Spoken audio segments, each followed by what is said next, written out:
अगर आप आपके हारे हुए जीवन से संतुष्ट हो तो मेरे पास आपके लिए कोई संदेश नहीं है। अगर आप संतुष्ट हो एक अच्छी गवाही के साथ दूसरों के सामने, जैसे फरीसी थे जो प्याले के बाहर को साफ करते थे, तो मेरे पास आपके लिए कोई संदेश नहीं है। पर अगर आपको प्रभु मेरे प्याले का बाहरी सतह तो बहुत साफ है, सब सोचते हैं कि मैं एक अच्छा मसीह हूं, मेरे काम के जगह पे, मेरे कलीसिया में, मेरे रिश्तेदारों के बीच में, पर वो नहीं जानते मेरे घर में क्या हो रहा है, वो नहीं जानते मेरे विचारों में क्या हो रहा है, वो नहीं जानते अंधेरे में क्या हो रहा है, वे नहीं जानते गुप्त में क्या हो रहा है मेरे जीवन में। मैं तंग आ चुका हूं मेरे हारे हुए जीवन से। वो है मन फिराना। मैं पीछे मुड़ना चाहता हूं। और फिर विश्वास, मैं विश्वास करता हूं और मैं अपने मुंह से अंगीकार करता हूं जो मैं विश्वास कर रहा हूं उसका, कि मैं जय पा सकता हूं जैसे तूने जय पाए। मैं आपको उदाहरण देना चाहता हूं प्रेरित पौलुस का। कई बार हम यीशु की ओर देखकर कह सकते हैं, अरे वो इतना ऊंचा स्तर है, हम कैसे वहां तक पहुंच सकते हैं। ठीक है, आइए हम एक मनुष्य के पास देखें जो हमारे जैसा था, और एक व्यक्ति जो ज्यादा बदतर पापी था आपसे और मुझसे। क्या आप में से कोई खूनी है? पौलुस एक खूनी था। वो मसीहों से इतनी घृणा करता था कि वो जाकर उनकी हत्या करने लगा। मैं नहीं सोचता आप में से कोई इतना बुरा होगा। वो व्यक्ति था जिसको परमेश्वर ने उठाया और उसको सबसे जयवंत मसीह बनाया उसकी पीढ़ी में। और देखिए उसकी गवाही को, 2 कुरिन्थियों उसका 2 अध्याय और उसका 14वां वचन, वो अपने आप के विषय में बात कर रहा है। प्रेरित पौलुस जो एक समय में खूनी था, मसीहों से घृणा करता था, नया जन्म पाता है, पवित्र आत्मा से भरता है और वो इस अद्भुत जीवन तक पहुंचता है जहां वो कहता है 2 कुरिन्थियों 2:14 में, वो महिमा परमेश्वर को देता है, वो अपने आप के लिए श्रेय नहीं ले रहा। परमेश्वर का धन्यवाद हो जो मसीह में सदा हमको जय के उत्सव में लिए फिरता है। आपको इसको धीरे से पढ़ना है। जो मुझे विजय में चलाता है, जयोत्सव में चलाता है, एक जयवंत जीवन जीकर 24 घंटे दिन के, हफ्ते के 7 दिन। क्या आपको लगता है अब वो झूठ कह रहा है? क्या आपको लगता है पवित्र आत्मा उसको प्रेरणा देता कि बाइबल में वो एक झूठ लिखे? ये बिल्कुल सत्य था। कैसे वो इस स्तर तक पहुंचा, इस जीवन तक? मन फिराना और विश्वास। वो तंग आ चुका था उसके हारे हुए जीवन से। आप रोमियो 7वें अध्याय को पढ़ के देखिए।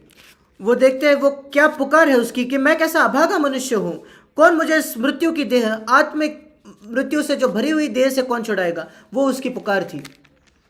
उसको लगा वो एक अभागा व्यक्ति है, वो तंग आ चुका था उसके हारे हुए जीवन से। उसने देखा वो पाप से भरा हुआ है। क्या आप जानते हो वो ये कहता है रोमियो 7 में उसके विचारों के जीवन में, बहुत दिलचस्प वचन है। वो कहता है वो एक गुलाम था हर प्रकार की लालसा का। क्या आप आपके मनों में लालसा रखते हो, लालसा करते हो, अभिलाषा करते हो?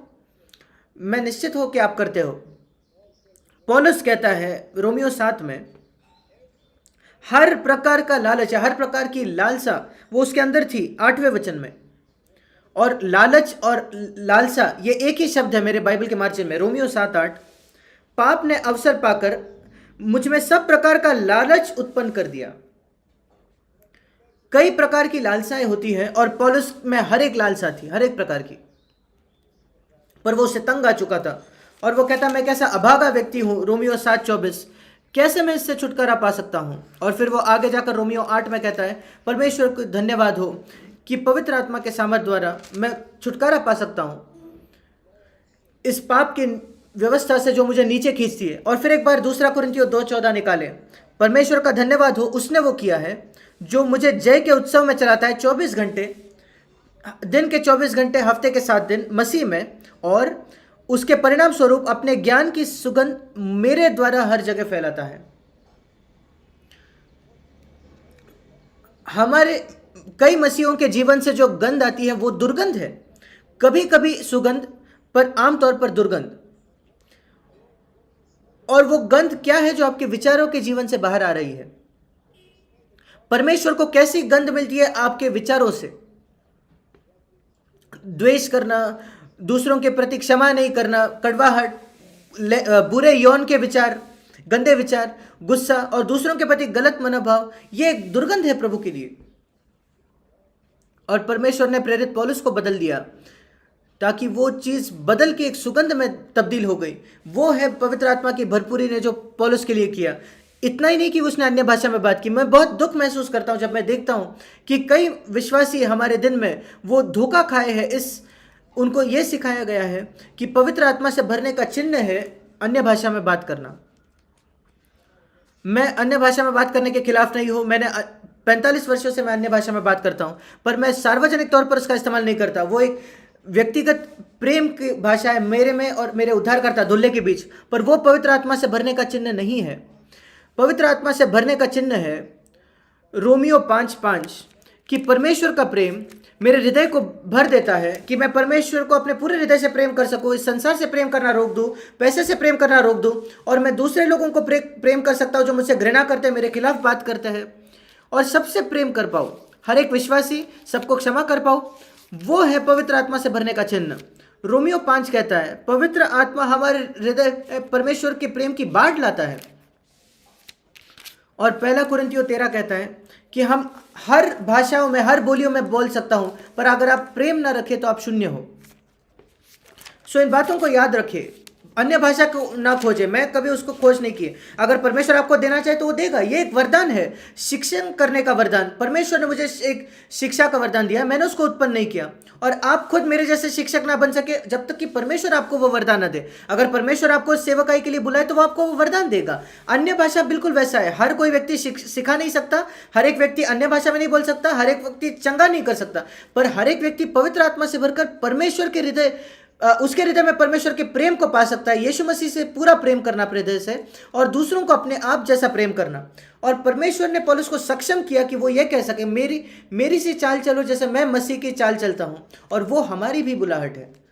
सोच कर देखिए यीशु मसीह ने क्या कहा मत्ती 5 में। क्या आप जानते हो बाइबल में ऐसे वचन हैं जिनको हम गंभीरता से नहीं लेते। मत्ती 5, मैं आपको बस एक वचन दिखाना चाहता हूं, यीशु मसीह का एक वाक्य जो लोग बिल्कुल गंभीरता से नहीं लेते या उसको तरोड़ मरोड़ देते हैं। यीशु ने क्या कहा मत्ती 5:48 में, मत्ती 5 के आखिरी वचन में, उन क्षेत्रों के विषय में जहां हमें जय पाना चाहिए। यीशु ने कहा विशेषकर हमारे शत्रुओं से प्रेम रखने के विषय, और उनसे अच्छा रहना, व्यवहार करना जो हमसे घृणा करते हैं, और उनसे बात करना जो हमसे नहीं बात करते, एक अनुग्रहकारी प्रेमी रवैया रखना सबके लिए। और यीशु ने कहा आपका स्वर्गीय पिता ऐसा है, वो अपने सूर्य को उदय भले और बुरों पर करता है, जो नास्तिक है हर एक व्यक्ति पर, उसके जैसे बनो। और फिर वो उसका अंत करता है ये कहते हुए मत्ती 5:48, इसलिए चाहिए कि तुम सिद्ध बनो जैसा तुम्हारा स्वर्गीय पिता सिद्ध है। क्या आपके हृदय में ऐसी लालसा है? मैं कहता हूं प्रभु यीशु, तूने कहा कि मुझे सिद्ध होना है जैसे मेरा स्वर्गीय पिता सिद्ध है, सिद्ध प्रेम में और दया में दूसरों के प्रति।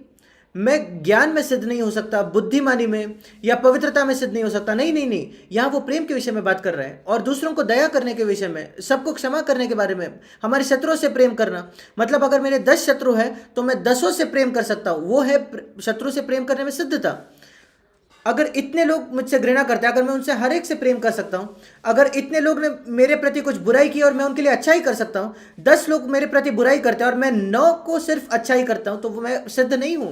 पर अगर सारे 10 के प्रति मैं कुछ भलाई करता हूं तो मैं सिद्ध हूं। वही अर्थ है, वो एक आदर्श है जहां आप पहुंच सकते हो। सिद्ध बनो जैसे आपका स्वर्गीय पिता सिद्ध है, और मैं आपको बताना चाहता हूं यीशु के नाम से आप वहां पहुंच सकते हो। अगर आप मन फिराओ अपने हारे हुए जीवन से, और ये प्यास रखो इस जीवन के लिए जो परमेश्वर ने वायदा किया है।